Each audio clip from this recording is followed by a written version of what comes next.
베드로후서 1장 10절 말씀을 다 함께 믿음으로 봉독하시겠습니다. 그러므로 형제들아 더욱 힘써 너희 부르심과 택하심을 굳게 하라. 너희가 이것을 행한즉 언제든지 실족지 아니하리라. 아멘. 저는 오늘 이 말씀 그대로 부르심과 택하심을 굳게 하라라는 제목으로 말씀을 나누겠습니다. 자, 우리 신앙생활 할 때 우리가 실족할 때가 있습니다. 그러나 이 부르심과 택하심을 굳게 하면 절대 실족하지 아니한다는 거예요.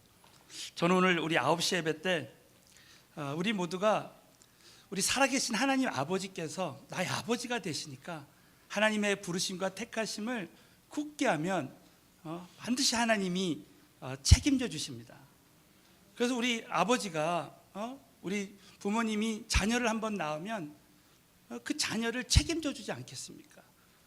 하면서 오늘 앞에 있는 계신 집사님을 제가 예를 들면서 그 집사님에게 물어봤어요. 집사님, 정말 우리 자녀를 낳으면 책임지시죠? 그랬더니 별로 책임지고 싶지 않다고 그래요.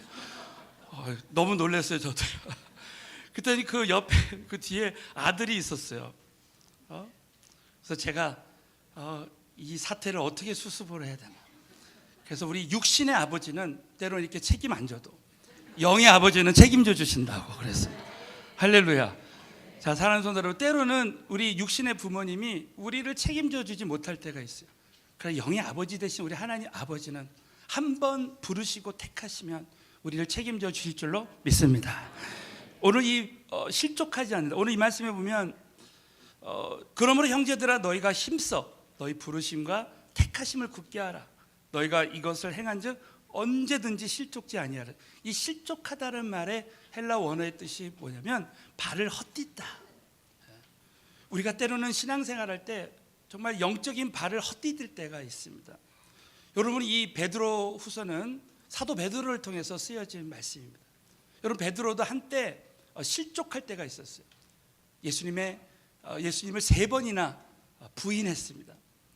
그래서 하나님의 부르심과 택하심을 굳게 하지 못할 때 실족한 거예요. 여러분, 하나님이 우리를 택하셔서 때로는 우리가 실족할 수 있습니다. 여러분, 마태복음 그 16장에 보면 언제 베드로가 실족했는지 그 성경적인 예가 나옵니다. 우리 마태복음 16장 16절은 우리 모두가 정말 믿음으로 고백해야 되는 말씀이에요. 우리 한번 믿음으로 크게 한번 봉독하겠습니다. 시몬 베드로가 대답하여 주는 그리스도 하나님의 아들이시다. 자, 믿으시면 아멘 해보십시오. 우리 주님이 그리스도시고 살아계신 하나님의 아들이십니다. 이럴 때 우리 예수님이 기뻐하시고 대답하여 가라사대 바요나 시몬아 내가 복이 있도다. 이를 내게 알게 하신 이는 혈육이 아니요 하늘에 계신 내 아버지시라. 우리 주말 수양회 때 이번에 예수님을 나의 주님으로 시인하는 고린도전서 12장 3절에 보면 성령이 아니고서는 예수를 주라 시인할 수 없다. 여러분, 우리가 예수님을 주로 고백하는 것은 하나님의 은혜로 하는 줄로 믿습니다. 성령님이 하시는 거예요. 참 베드로가 성령님이 하나님이 역사하시니까 이런 믿음의 고백을 했습니다. 그런데 21절에 보십시오. 이때로부터 예수 그리스도께서 자기가 예루살렘에 올라가 장로들과 대제사장들과 서기관들에게 많은 고난을 받고 죽임을 당하고 십자가의 죽음에 대해서 말씀하시고 제3일에 살아나야 할 것을 제자들에게 비로소 가르쳤어요. 그동안은 비유로만 우리 예수님께서 병을 고치시고 문제 해결하시고 이제 아무에게도 알리지 말라. 그 하나님의 때가 있는 거죠. 그래서 이때부터 비로소 예수님의 십자가의 죽음과 부활에 대해서 말씀하시는 거예요. 자, 그럴 때 여러분 22절을 보시죠. 이제 베드로가 실족합니다. 다 같이 한번 22절을 다 같이 읽겠습니다. 시작. 베드로가 가로되 이 일이 결코 주에게 미치지 아니하리라. 이 말씀 무엇입니까? 그 당시에 이스라엘 백성들은 로마의 압제 아래에 있었습니다. 그래서 우리 예수님께서 이 땅에 오신 목적은 자신을 정치적으로 독립시켜 주실 예수님으로 생각하고 또 경제적으로 자기들을 회복시켜 주실 그런 하나님으로 생각했습니다. 여러분, 우리가 신앙생활할 때 처음에는 다 이 주님을 이용해서 우리가 이 땅에서 복 받기를 원합니다. 문제 해결하는 그런 해결해 주시는 하나님으로 우리가 하나님을 생각할 때가 참 많이 있습니다. 그러나 우리 진정한 하나님은 우리에게 영원한 생명을 주시는 하나님이신 줄로 믿습니다, 여러분. 바로 예수님께서는 23절을 보십시오. 예수께서 돌이키시며 베드로에게 이르시되 사단아 내 뒤로 물러가라. 너는 나를 넘어지게 하는 자, 실족케 하는 자다. 이 베드로를 넘어지게 하는 자로다. 내가 하나님의 일을 생각지 아니하고 도리어 사람의 일을 생각하는 듯. 끊임없이 사단은 우리 사람의 일을 생각하게 해서 우리를 실족시킨다는 것입니다. 자, 여러분, 똑같은 베드로인데 한때는 성령님이 역사하셔서 주는 그리스도시요 살아계신 하나님의 아들이시다 고백을 하게 하고, 또 사단이 또 똑같은 베드로인데 역사해서 우리를 실족케 한다는, 이만큼 저와 여러분이 이 베드로를 하나님이 택하셨지만 얼마든지 실족할 수 있다는 거예요. 사랑하는 성도들, 오늘 이 말씀을 붙들고 우리가 영적으로 깨어 있어서 저와 여러분이 택하신가 부르심을 굳게 해서 절대 실족지 않게 되시기를 예수 이름으로 축원합니다. 특별히 여러분, 마태복음 18장 6절 보시죠. 누구든지 나를 믿는 이 소자 중 하나를 실족케 하면 차라리 연자 맷돌을 그 목에 달리우고 깊은 바다에 빠뜨리는 것이 나으니라. 이 말씀 무엇입니까? 이 소자 중 하나를 실족케 하면, 어린아이 한 명이라도 우리 예수님은 실족하기를 원치 않으셨습니다. 여러분, 이 교회 안에서 어린아이가 누굽니까? 바로 믿음이 연약한 자들이에요. 우리가 처음에 예수님을 믿고 이제 은혜의 만남을 통해서 성령을 받았어도 이제 여러분이 믿음이 연약하기 때문에 이 부르심과 택하심을 굳게 하지 않으면 얼마든지 실족할 수 있고, 또 이 말씀은 어떤 사람의 말을 통해서, 또 환경을 통해서, 부부 관계를 통해서 얼마든지 우리가 실족할 수 있다는 거예요. 자, 그러나 여러분이 믿어야 될 것은, 자, 우리 마태복음 11장 6절을 크게 한번 믿음으로 봉독하겠습니다. 누구든지 나를 인하여 아니하는 자는 복이 있도다 하시라. 믿으시면 크게 한번 아멘 해보세요. 그래서 우리는 실족하지 아니하는 자는 복이 있다는 거예요. 누구를 인해서? 나를 인해서. 저와 여러분이 주님을 위해서 오늘 정말 주님을 섬기고 교회를 섬기고 전도하고 은혜의 만남을 하고 사랑의 불꽃을 하고 이 선교하고 이 모든 것들, 그 과정에서 때로는 실족할 만한 일이 있을 때 절대 여러분이 실족하지 않고 이제 끝까지 택하신가 부르심을 굳게 해야 돼요. 저는 오늘 참 이 말씀을 통해서 어떻게 우리가 언제든지 실족하지 않는 신앙생활을 할 수 있는지 오늘 함께 이 본문 말씀을 통해서 나누기를 원합니다. 자, 첫 번째는 우리가 먼저 하나님의 부르심을 굳게 해야 된다는 것입니다. 우리 한번 옆 사람에게 한번 선포하겠습니다. 하나님의 부르심을 굳게 하시기 바랍니다. 한번 하겠습니다. 다시 한번 이 본문 말씀을 내 영혼에 남을 수 있도록 큰 목소리로 봉독합니다. 시작. 그러므로 더욱 힘써 너희 부르심과 택하심을 굳게 하라. 너희가 이것을 행한즉 언제든지 실족지 아니하리라. 먼저 우리의 부르심을 굳게 하라는 거예요. 근데 여러분, 부르심에 대해서 꼭 한 가지 기억해야 될 것은 뭐냐면, 이 하나님의 부르심은 전적인 하나님의 뜻으로 말미암아 된 것이다. 저는 우리 새벽 기도회마다 우리 에베소서 강해를 하고 있습니다. 제가 에베소서 강해를 하면서 하나님이 우리에게 주시는 이 부르심은 하나님의 뜻으로 말미암았다는 것을 확실히 깨닫게 되었습니다. 그 말씀이 에베소 1장 1절에 나옵니다. 다 같이 봉독하겠습니다. 하나님의 뜻으로 말미암아 예수의 사도된 바울은 에베소에 있는 성도들과 그리스도 예수 안에 신실한 자들에게 이 에베소서는 에베소 교회의 문제에 대한 하나님의 해답이라 그랬어요. 하나님 사도 바울을 통해서 이 에베소 교회가 흔들렸습니다. 여러분, 이 흔들리는 에베소 교회를 향해서 하나님 말씀하시는 거예요. 여러분, 그 당시에 많은 거짓 교사들이 들어와서 사도 바울의 이 사도직을 이제 부인했습니다. 그래서 이 사도 바울을 실족시키고 또 교인들을 실족시키고 흔들어 놨습니다. 그럴 때 우리 하나님께서 사도 바울을 통해서 이렇게 말씀하시는 거예요. 하나님의 뜻으로 말미암아 사도된 나 바울은 하면서, 이 바울은 자신이 이 사도의 직분을 가진 것은 하나님의 뜻으로 말미암았다는 거예요. 그런데 여러분, 하나님의 뜻에 대해서 여러분이 잊지 말아야 될 두 가지 영적인 원리가 있습니다. 첫 번째가 뭐냐면 하나님의 뜻에 능력이 있다는 거예요. 자, 따라서 해보겠습니다. 하나님의 뜻에 능력이 있습니다. 자, 여러분, 하나님의 뜻의 능력이 있어요. 예를 들면 이스라엘 백성들이 불뱀에 물려 죽었을 때 하나님께서는 피할 길을 주셨습니다. 그래서 장대 위에 높이 단 놋뱀만 바라보면 산다 그랬습니다. 여러분, 절대 놋뱀이 능력이 있는 것이 아니에요. 진짜 놋뱀을 딱 바라봤을 때 다 살았습니다. 사랑하는 성도 여러분, 놋뱀만 바라보면 산다는 것이 하나님 뜻이었기 때문에 살아난 줄로 믿습니다.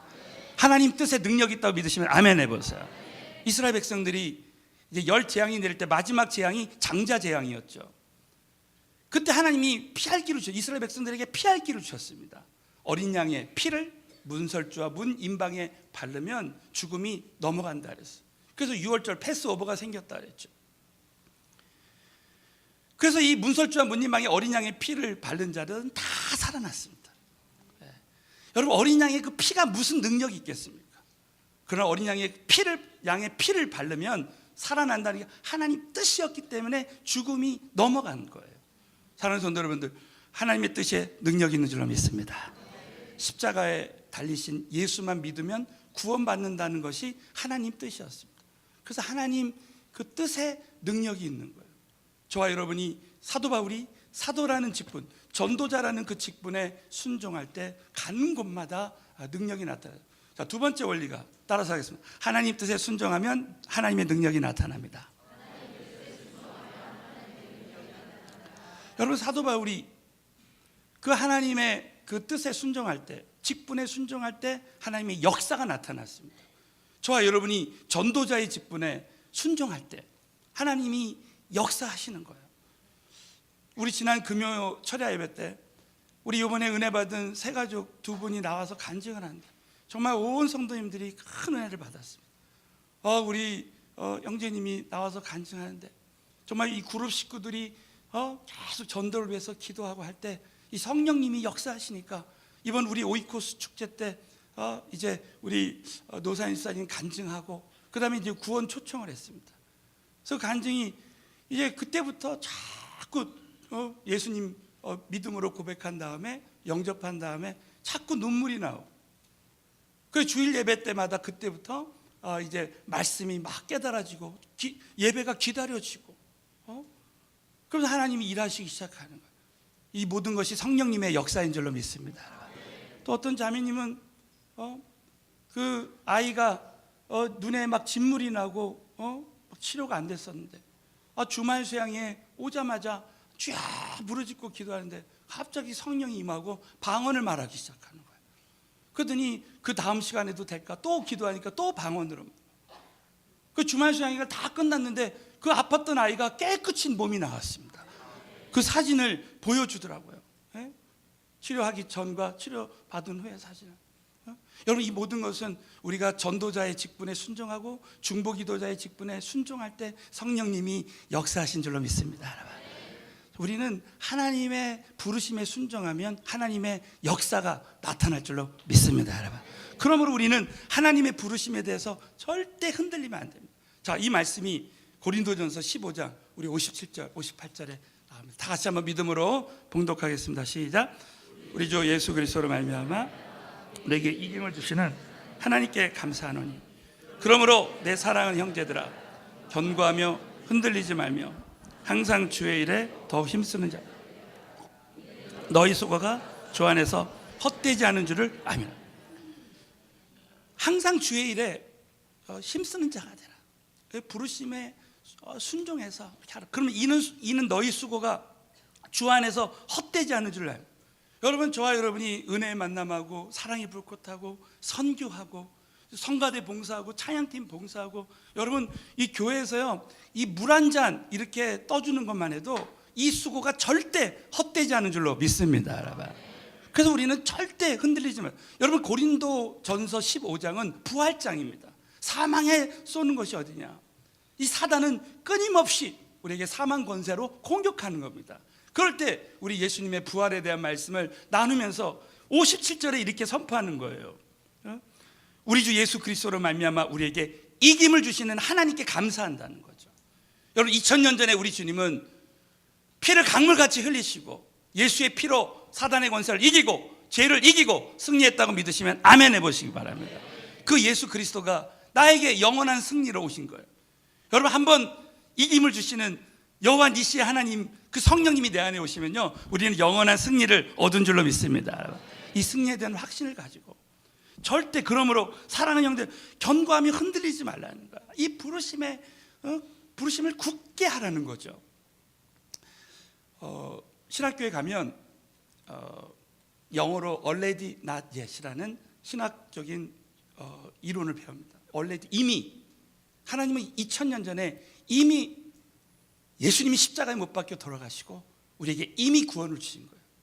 사랑하는 성도, 우리에게 이미 구원을 주시고 이미 승리를 주셨다. 다시 한번 믿으시면 아멘 해보십시오. 그러나 not yet, 아직 그 과정이 있다는 거. 우리가 천국 가기 과정까지, 천국 가는 과정까지 우리가 성화되고 영화의 단계까지 가기 전까지 그 과정이 있다는 거예요. 그러나 그 과정에 절대 견고하며 흔들리지 말라는 거예요. 여러분, 이것은 마치 그렇습니다. 저와 여러분이 신앙생활 하다 보면 계속 흔들릴 만한 일들이 오는 거예요. 나는 믿음을 굳게 하고 싶지만 계속 가정에서, 직장에서, 또 우리 정치, 경제, 사회, 문화, 지금 막 정치가 흔들리고 경제가 흔들리고 막 금리가 올라가고 막 김정은 정권이 위협을 하고 막 이럴 때에 내가 흔들릴 수 있습니다. 그러나 절대 저와 여러분이 흔들리지 말아야 될 것은 바로 이 하나님 말씀, 이 하나님의 부르심을 굳게 하라는 거예요. 저는 가끔 이렇게 식당에 이제 가면요, 제일 많이 보는 그 주인이 틀어놨기 때문에 봐야 되잖아요. 그럼 옛날에 그 경기에서 이겼던 그 경기들을 보여줄 때가 있어요. 제일 많이 본 게 2002년 월드컵 4강에 올라간 거예요. 지난번에 제가 또 그 영상을 봤습니다. 막 치열한 접전 끝에 결국은 우리가 4강에 올라갔잖아요. 여러분, 그 당시에 그 거리 응원을 하는데 무려 300만 명 이상이 거리 응원에 나왔답니다. 근데 그 파란만장한 치열한 접전 끝에 결국은 4강에 올라갔잖아요. 이거 보고 또 보고 봐도 참 감격이에요. 감동입니다. 여러분, 저는 그 경기를 보면서 볼 때마다 느끼는 것이 뭐냐면, 우리가 지고 있어도 절대 걱정하지 않는다. 절대 흔들리지 않습니다. 왜 그렇습니까? 이겼으니까. 저와 여러분은 이미 이긴 줄로 믿습니다.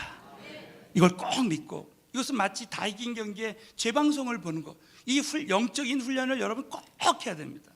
이 세상이 흔들리고 아무리 뭐가 바뀌고 여러분, 해 안에 새 것이 없어요. 여러분, 이 세상은요 계속 바뀌는 것입니다. 그 가운데 어떤 흔들리는 일이 있어도, 여러분, 오늘 우리 모두가 이 영적 전쟁을 할 때 날마다 두려움이 올 수 있습니다. 여호수아를 보십시오. 여호수아는 가나안 정복 전쟁을 앞두고 큰 두려움이 왔습니다. 우리가 신앙생활을 하면 할수록 이 영적인 두려움의 강도가 더 강해지는 거예요. 여러분, 하나님이 쓰시는 분들 보면요, 날마다 두려움이 온다는 거예요. 이 두려움을 이길 수 있는 것은 바로 하나님의 그 부르심을 굳게 하는 것입니다. 저와 여러분이 오늘 이 말씀을 통해서 절대 흔들리지 말고 하나님의 부르심을 굳게 하게 되시길 예수 이름으로 축원합니다. 자, 두 번째는 하나님의 택하심을 굳게 하든. 자, 우리 한번 옆 사람에게 선포하겠습니다. 하나님의 택하심을 굳게 하시기 바랍니다. 자, 오늘 베드로후서 1장 10절에 보면 너희 택하심을 굳게 하라. 너희가 이것을 행한즉 언제든지 실족지 아니하리라 했습니다. 여러분, 하나님의 그 택하심의 은혜. 저는 에베소서 이번에 강의를 하면서 하나님이 우리를 택하신 그 이유가 두 가지가 있다는 것을 깨닫게 되었습니다. 자, 먼저 에베소 1장 4절에 보면 거룩하고 흠이 없게 하시기 위해서 선택하셨다. 자, 다 같이 한번 믿음으로 봉독하겠습니다. 곧 창세전에 택하사 우리로 사랑 안에서 흠이 없게 하시려고. 자, 여러분, 오늘 이 말씀 보면 곧 창세전에 그리스도 안에서 우리를 택했다는 거예요. 창세전에. 사랑하는 성도 여러분, 저와 여러분이 주말 수양이 할 때 우리 새 가족들 택한 것이 아니라 창세전에 택했다. 자, 믿으시면 크게 한번 아멘 해보세요. 얼마나 감격스러운지 몰라요. 창세전에 우리를 택할 때 어디서 택했냐고, 그리스도 안에서. 여러분, 이 에베소서는 사도 바울이 감옥에서 쓴 서신서입니다. 여러분, 무려 이 서신서 안에 164번이나 그리스도 안에서라는 말이 나옵니다. 여러분, 사도 바울은 육체는 감옥 안에 있었습니다. 그러나 그의 영혼은 그리스도 안에서 그 복음을 누리고 그 영혼이 늘 행복한 거예요. 오늘도 우리가 찬양을 드리는데 참 문제 가운데 어려움 가운데 왔지만 이스라엘 찬송 중에 거하신 하나님, 저는 찬양 드릴 때마다 하나님의 임재를 느끼고 내 영혼은 늘 평안한 것입니다. 여러분, 오늘 예배 가운데 하나님의 임재가 함께 하시는 줄로 믿습니다, 여러분. 그러니까 우리 육체는 지금 이 성전 안에 있지만 우리의 영혼은 예수 안에 있는 거야. 예수 그리스도 안에. 우리는 그리스도 안에서 얼마든지 환경을 초월하는 참 만족과 참 행복을 누릴 수 있게 되는 줄로 믿습니다, 여러분. 그래서 그리스도 안에서 우리 하나님이 우리를 택하셔서 바로 그 앞에 거룩하고 흠이 없게 하신다. 여러분, 이 거룩하다는 말은 구별된다는 뜻이에요. 구별된다.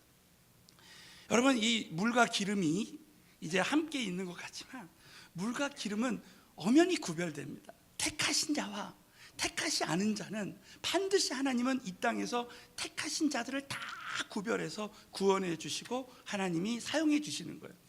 여러분, 이스라엘 백성들이 열 재앙이 내릴 때, 여러분, 그 열 재앙이 내릴 때마다 애굽에 있는 수많은 백성들이 죽었습니다. 그러나 놀랍게도 그 안에 있는 이스라엘 백성들은 구별해서 흠이 없게 하셨어요. 다 살려주셔서 홍해를 건너게 하셨습니다. 여러분, 이 세상에 아무리 큰 재앙이 오고 큰 어려움이 온다 할지라도 한 번 택하신 하나님의 자녀들은 반드시 하나님께서 구원해 주실 줄로 믿습니다, 여러분. 이 구원의 투구, 영적인 여러분 이 무장을 해야 되는 것입니다. 자, 두 번째로는 양자로 삼아 주시기 위해서 선택하셨다는 거예요. 자, 에베소 1장 5절을 큰 목소리로 봉독합니다. 그 기쁘신 뜻대로 예수 그리스도로 말미암아 자기 아들들이, 자, 우리 예수님이 우리를 택하신 것은, 하나님이 택하신 것은 참 기쁘신 뜻입니다. 여러분, 우리 자녀를 낳으면 얼마나 기쁩니까? 여기 앉아 계신 하나님이 택하신 우리 모든 하나님의 자녀들을 하나님은 오늘도 기뻐하시는 줄로 믿습니다, 여러분. 기쁘신 뜻대로 우리를 이미 다 예정하신 거예요. 그리고 예수 그리스도로 말미암아 자기의 아들들이 되게 하셨다는 거예요. 그래서 여러분, 하나님은 우리를 아들로 택하셔서 그래서 우리를 거룩하고 흠이 없게 하신다. 여러분, 이 말씀을 이해하는 아주 좋은 예화가 있습니다. 어떤 임금이 이제 왕자가 있었는데 오랑캐가 쳐들어왔어요. 그래서 왕자로 택했는데 이 왕자를 납치해 갔습니다. 여러분, 이것은 하나님이 우리를 택해서 이 세상에 나오게 했지만 사단 권세, 우리는 예수 믿기 전에 사단 권세에 딱 묶여 있습니다. 저도 그랬고 여러분도 그랬습니다. 그래서 어느 날 때가 되니까 자, 그 왕이 그 왕자를 싸워서 십자가에서 여러분 그 처절한 그 예수님을 피를 흘리시면서까지 그래서 그 아들을 되찾아왔어요. 그래서 여러분 왕궁에 들어왔습니다. 저와 여러분은 영접하는 자, 곧 그 이름을 믿는 자들에게는 하나님의 자녀가 되는 권세를 주셨어요. 저와 여러분이 하나님의 왕자여 공주가 된 줄로 믿습니다, 여러분. 자, 그래서 이 왕자가 됐으니까 어느 날 이 왕자가 내가 이 나라의 왕이 될 사람이라는 걸 깨닫게 됩니다. 그러면서 그때 이 왕궁의 규례와 법도를 배우게 되는 거예요. 어떻게 하든지 왕은 이 왕자를 이제 흠이 없게 거룩하게 하시는 거예요. 여러분, 우리가 거룩하기 위해서 거룩하는 것이 아니라 하나님의 아들이 됐기 때문에 우리는 거룩할 수밖에 없고 하나님이 그렇게 해주신다는 거예요. 믿으시면 아멘 해보세요. 전적인 은혜입니다. 여러분, 그래서 하나님은 결국 우리 찬양팀한테 제가 그래요. 우리 찬양팀은 결국 하나님이 거룩하게 하신다는 거예요. 여기 계신 모든 분들 하나님이 거룩하게 하실 줄로 믿습니다. 우리 오늘 예수의 피에 대한 찬양을 했어요. 예수의 피로 우리를 계속해서 깨끗게 하실 것입니다. 그래서 히브리서 12장에 보면 하나님은 그의 거룩에 참여하기 위해서 때로는 고통을 통해서, 우리 가정에서 우리 모든 삶의 현장에서 저와 여러분에게 때로는 고통을 통해 우리를 거룩하게 하나님이 해주시는 것입니다. 자, 그렇게 여러분, 우리 하나님께서 우리를 아들 삼아서 거룩하게 하시고 흠이 없게 하시는데 더 중요한 것은 뭐냐면 한 번 하나님이 아들로 택해 주시면 영원후까지 책임져 주신다는 거예요. 이걸 다시 한번 믿으시기를 예수 이름으로 축원합니다. 자, 그렇다면 우리 하나님이 우리를 택하신 목적이 뭐냐? 은혜의 영광을 찬미하게 하려 하신다. 자, 에베소 1장 6절을 큰 목소리로 봉독하겠습니다. 이는 사랑하신 자 안에서 그의 은혜의 영광을 찬미하게 하려는 것이다. 여러분, 이 말씀을 보면 그의 은혜의 영광을, 사랑하시 안에서 우리를 거저주시는 바 은혜의 영광을 찬미하게 하려는 것이다. 많은 사람들이 예수님을 믿고 내가 하나님이 나를 택하신 이유가 오직 하나님의 영광을 위해서 나를 택하셨다는 것을 잘 모르는 경우가 너무 많이 있어요. 제가 잊지 못했던 것은 제가 강도사고 싶을 때, 목사고 싶을 때 그 문제 중에 하나가 하나님이 우리를 창조하신 목적이 뭐냐? 답이 하나님께 영광 돌리는 거예요. 우리가 주의 종이 되는 목적이 뭐냐? 바로 하나님께 영광 돌리는 거예요. 근데 그것을 모르고 목회할 때가 참 많이 있다. 그것을 모르고 신앙생활할 때가 참 많이 있어요. 그래서 저와 여러분의 기도 제목 중에 하나가 하나님, 저를 이렇게 택해 주시고 구원해 주시고 살려 주신 것, 이 모든 것이 하나님의 영광을 위해서 나를 이렇게 택해 주신 것이다. 여러분, 이 고백이 우리의 평생 고백이 되어야 될 줄로 믿습니다. 주기도문 할 때 하늘에 계신 우리 아버지요, 저는 매일 주기도문으로 기도합니다. 하늘에 계신 우리 아버지요, 아버지의 이름이 거룩히 여김 받으시오. 하나님, 이 말은 뭡니까? 하나님, 주의 이름만이 거룩, 하나 주의 이름만을 높여드리기 원합니다. 하나님, 정말 오늘도 어떤 기도 응답을 주셔도 하나님께 영광을 올려드리기 원합니다.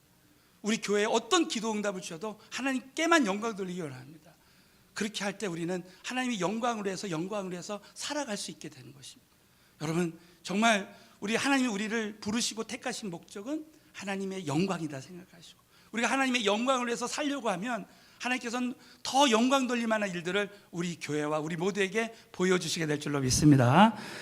자, 여러분, 이 찬송한다, 우리 하나님 은혜의 영광을 찬송한다고 했을 때 이 선교의 정의 중에 하나가 예수님을 믿지 않는 그 열방과 우리 북한에 있는 모든 영혼들이 하나님을 만나고 하나님을 찬송하게 하는 것, 이것이 선교의 정의가 될 수 있습니다.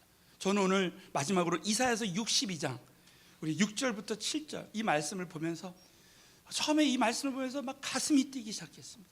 아, 그렇구나, 정말 이렇게 해야 되겠구나 라는 감동을 주셨어요. 자, 우리 한번 마지막으로 이사야서 62장 6절부터 7절 말씀을 봉독합니다.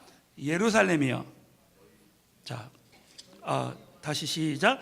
너희 여호와로 하신 자들아, 너희는 쉬지 말며 또 여호와께서 예루살렘을 세워 세상에서 찬송을 받게 하시기까지 그로 쉬지 못하시게 하라. 자, 우리 모두는 부르심과 택하심을 굳게 해서 너희는 쉬지 말고, 7절 보십시오. 여호와께서 예루살렘을 세워 세상에서 찬송을 받게 하시기까지. 이것은 전도와 선교를 말합니다. 저와 여러분이 정말 우리 주님이 나를 부르시고 택하셨는데 그 가운데 어떤 흔들릴 만한 일이 있어도 그로 쉬지 못하게 하라. 여러분, 이것은 마치 두발 자전거를 타는 것과 똑같습니다. 여러분, 이 자전거를 타보신 분 알죠? 두발 자전거는 계속 페달을 밟아야 됩니다. 저는 오늘 이 말씀을 묵상하는데 이 자전거 타는 장면을 막 보여주시더라고요. 한 발은 부르심이고 한 발은 택하심이고, 그래서 우리가 이 부르심과 택하심을 붙들고 계속 쉬지 않고 하나님이 나로 하여금 쉬지 못하시게 할 때 우리는 실족하지 않을 수 있습니다. 여러분이 만약에 때로는 어려움이 오고 때로는 흔들 만한 일이 있다 할지라도 우리는 이 택하심과 부르심을 굳게 해서 계속 쉬지 말고 나아갈 때 하나님이 쉬지 않고 우리 삶 가운데 역사하실 줄로 믿습니다. 여러분, 우리는 때로는 이 땅에 보이는 기준, 지금 보여지는 것에 의해서 우리가 마음이 흔들릴 때가 있습니다. 우리가 부부가 살다 보면 그 사람의 단점을 보고 흔들려요. 우리가 기업을 하다 보면, 우리가 신앙생활 하다 보면 보여지는 기준에 의해서 막 금리가 올라가고 이 세상이 막 정치가 흔들리고 이 세상이 흔들릴 때 우리는 보이는 기준에 따라서 우리가 흔들릴 수가 있습니다. 그러나 우리는 택하심과 부르심을 굳게 해야 됩니다. 마지막으로 제가 아는 목사님이요, 참 이런 간증을 하는 거예요. 그 목사님이 미국에 처음 갔을 때 한국에서 손님이 오셨답니다. 미국을 잘 모르는 때에. 그래서 야구장을 데려갔답니다. 우리 로스앤젤레스 그 애나임 그 구장에, 야구장에 갔는데 주차장이 어마어마하게 넓더래요. 그래가지고 이제 주차를 하는데 잘 모르니까 어디다 주차를 할까 해서 큰 트럭이 하나 주차장에 세워져 있더랍니다. 그 트럭 옆에다가, 바로 옆에다가 세웠대요. 왜냐하면 트럭이 잘 보이니까. 그래서 트럭 옆에다가 차를 딱 세웠어요. 그 경기가 다 끝나고 나왔는데 추럭이 없어진 거예요. 추럭이 없어진 거예요. 그랬더니 뭐 수만 대가 세워졌는데 기다릴 수밖에 없는 거예요. 그래서 막 1시간 가까이 돼서야 차들이 다 빠져나고 이제 몇 대가 남았더래요.